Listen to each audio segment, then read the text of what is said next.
Hello everyone, welcome back. कैसे हो आप सब लोग? स्वागत है आप सबका मेरे यूट्यूब चैनल पे। दोस्तों, आज की जो वीडियो है जिसमें हम स्टार्ट करने वाले हैं क्लास 12 की बिजनेस स्टडीज़, और आज हम फर्स्ट चैप्टर से स्टार्ट करेंगे। तो first of all let me tell you कि आज हम इस क्लास में क्या क्या कवर करने वाले हैं। तो हम चैप्टर 1 से स्टार्ट करेंगे। जैसा कि आप सबको पता है, चैप्टर 1 हमारा है nature and significance of management.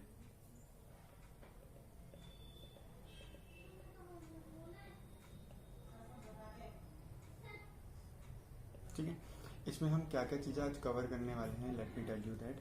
पहली चीज़, हम इसमें इसकी डेफिनेशन और इसका मीनिंग कवर करेंगे। उसके बाद हमारे पास एक टॉपिक आता है इफेक्टिवनेस वर्सेस एफिशिएंसी। मैं आपको थोड़ा सा उसके बारे में बताऊंगा। एंड एट लास्ट, जितने फीचर्स हम इस वीडियो में कवर कर पाएंगे उतने फीचर्स हम कवर करने की कोशिश करेंगे ताकि ये वीडियो लेंदी ना हो। ठीक है, तो सबसे पहले स्टार्ट करने से पहले मैं आपको बता दूं कि मैं हर चैप्टर के खुद एक शॉर्ट नोट्स बनाऊंगा आपके लिए, जो कि आपको पीपीटी की फॉर्म में या पीडीएफ की फॉर्म में प्रोवाइड किए जाएंगे ऑन माई टेलीग्राम ग्रुप। ठीक है, उसके बाद क्या होगा,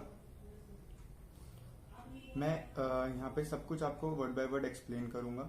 ठीक है, आपको लिखने की कोई भी जरूरत नहीं है, और आप जो भी बुक से पढ़ रहे हो लास्ट मोमेंट पे आप उसको रेफर कर सकते हो। बट आपके लिए नोट्स इतने अच्छे से बनाए जाएंगे कि आप इन नोट्स को भी रेफर करके अपने एग्जाम्स को इजीली लिख सकते हो।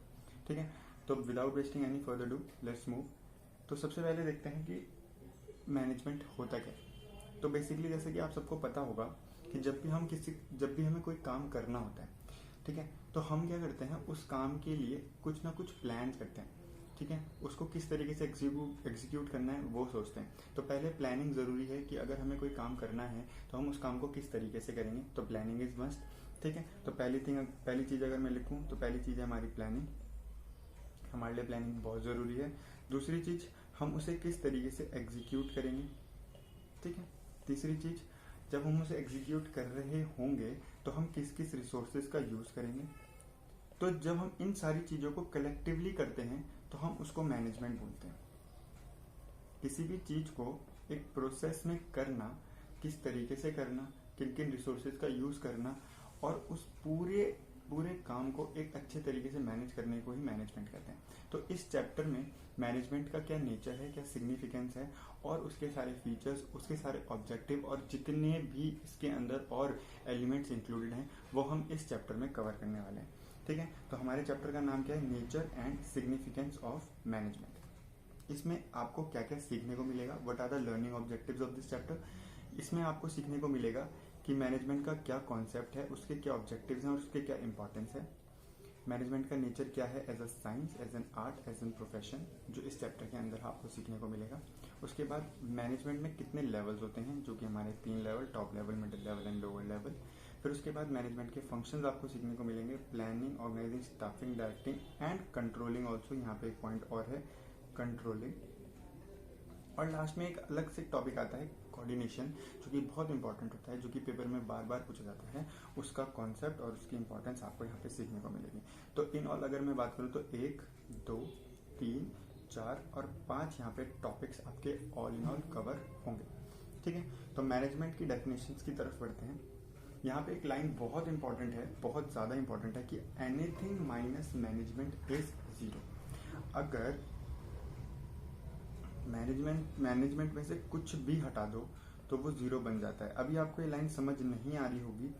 ये लाइन मैंने आपको पहले ही स्टार्टिंग में इसलिए बता दी कि जब मैं इस चैप्टर के साथ मूव ऑन करूंगा आगे तो आपको इस लाइन की इंपॉर्टेंस साथ के साथ बताता चलूंगा। तो अभी आपको सिर्फ याद रखना है कि anything minus management is zero.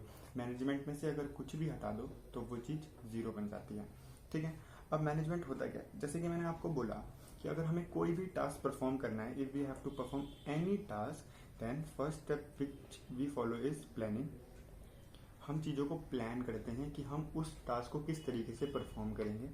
ठीक है, फिर हम उसको एग्जीक्यूट करते हैं। और ये एग्जीक्यूट मैं क्यों बोल रहा हूँ, क्योंकि इस एग्जीक्यूट के अंदर बहुत सारी चीजें हैं।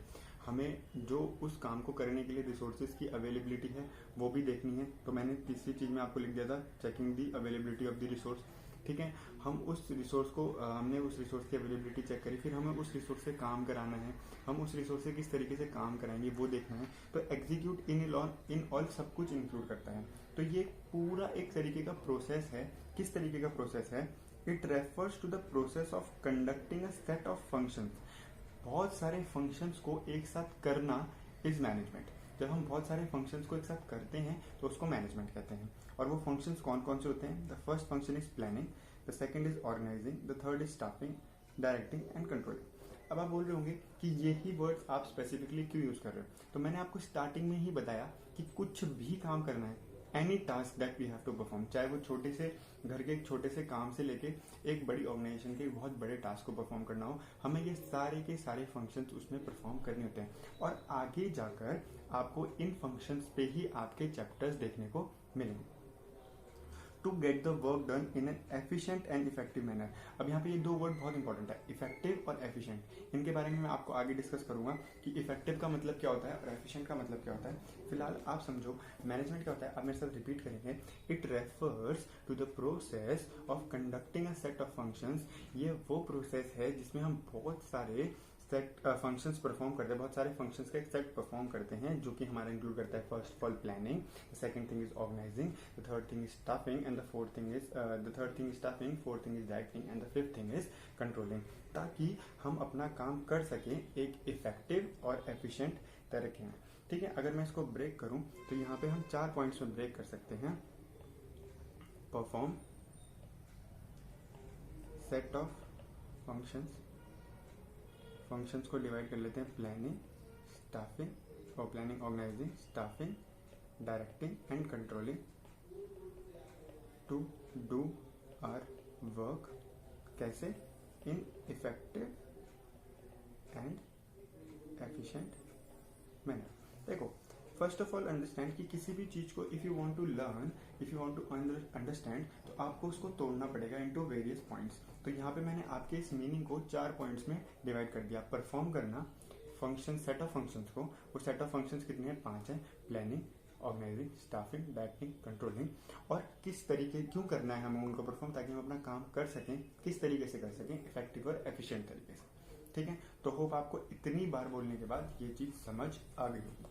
ठीक है, एक छोटी सी डेफिनेशन, जो कि अगर आपके पास कोई भी क्वेश्चन आता है कि डिफाइन मैनेजमेंट या what is the meaning of management, तो आप वहाँ पे ये डेफिनेशन को रेफर कर सकते हो। ऑल्दो आप बुक्स देखोगे तो आपको बुक्स में और ज़्यादा डेफिनेशंस मिल जाएंगी। ठीक है, तो यहाँ पे डेफिनेशन लिखा है, management is the art of getting things done through others and with formally organised groups. Harold Koontz कहते हैं कि मैनेजमेंट एक आर्ट है जिसमें हम काम को दूसरों से करवा सकते हैं और किसी भी फॉर्मली ऑर्गेनाइज्ड ग्रुप से करा सकते हैं। Management is the art of getting things done through others and with formally organised group. जो कि फॉर्मली यहाँ पे वर्ड इसलिए यूज हुआ है क्योंकि ये टास्क जनरली हम ऑर्गेनाइजेशंस में परफॉर्म करते हैं, जहाँ पे हम फॉर्मल वर्क कर रहे होते हैं। ठीक है, अब आगे बढ़ते हैं। जो हमारी डेफिनेशन में 2 वर्ड्स यूज हुए थे, इफेक्टिव और एफिशिएंसी, उनको डिस्कस करते हैं। तो आपको यहाँ पे दिख रहा होगा that I have marked 2 words with red colour. अगर नहीं दिख रहा है तो कोई नहीं, मैं आपको दिखा देता हूँ जूम करके।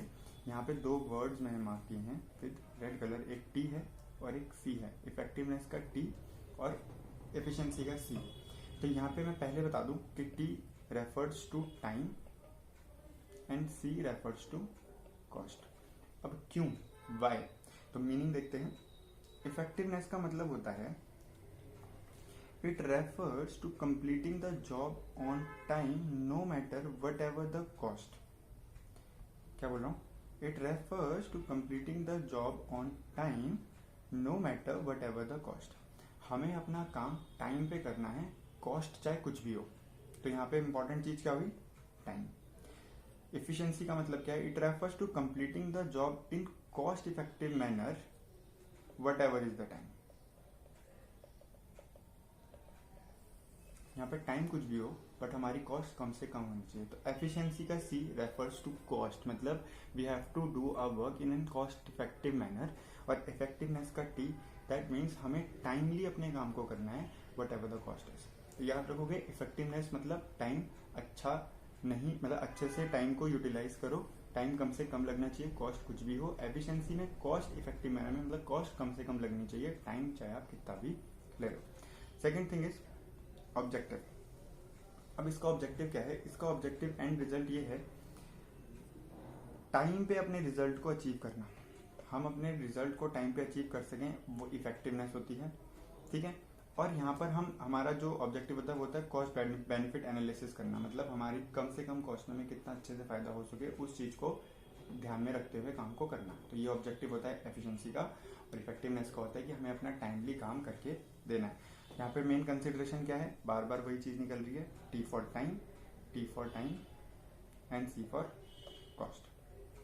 तो हमने आज क्या क्या पढ़ा, फीचर्स को मैं नेक्स्ट लेक्चर में इंक्लूड करता हूँ, क्योंकि वरना ये लेक्चर बहुत बड़ा हो जाएगा और उस लेक्चर में सिर्फ और सिर्फ फीचर्स पे ही डिस्कशन होगा।